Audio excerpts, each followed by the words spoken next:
어른을 위한 동화. 길 잃은 강아지와 노인의 하루. 정호 씨는 그의 집, 오래된 느티나무 옆집에서 혼자 삽니다. 집은 고요하고 시간은 마치 멈춘 것처럼 느리게 흘러갔습니다. 그의 하루는 늘 같았고 그는 그 고요함에 익숙해져 있었습니다. 바로 그때 담벼락 아래에서 아주 작은 낑낑거리는 소리가 들려왔습니다.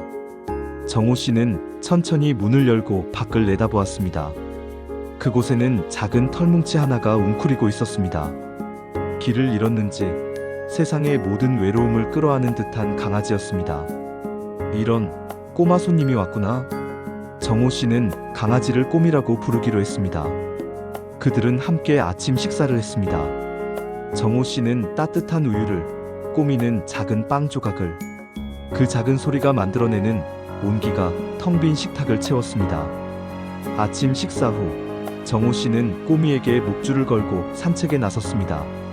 정호 씨의 걸음은 느렸지만 꼬미는 2배로 바빴습니다.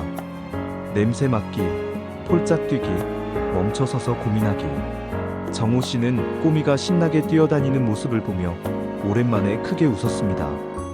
꼬미는 정호 씨의 곁으로 돌아와 그의 주름진 손등에 작은 코를 비볐습니다. 그들의 작은 모험은 동네 뒷산으로 이어졌습니다. 그곳에는 아무도 모르는 꽃이 가득한 작은 공터가 있었습니다. 정호 씨는 그곳을 비밀의 정원이라고 불렀습니다. 꼬미는 그 정원에서 숨겨진 보물을 찾듯 신나게 뛰어다녔습니다. 정호 씨는 그저 꼬미를 바라보는 것만으로도 자신의 마음속 낡은 문이 열리는 것을 느꼈습니다. 해가 질 무렵 그들은 집으로 돌아왔습니다. 정호 씨는 꼬미를 품에 안고 따뜻한 차를 마셨습니다.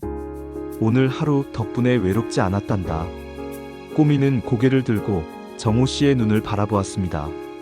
세상에 태어나 처음으로 누군가의 따뜻한 온기를 나눈 기분이었습니다. 그들의 하루는 그렇게 잊지 못할 작은 우주가 되어 서로의 가슴 속에 새겨졌습니다. 다음 날 아침, 꼬미는 정호 씨의 따뜻한 이불 옆에서 일어나 어젯밤처럼 정호 씨의 손을 하찼습니다.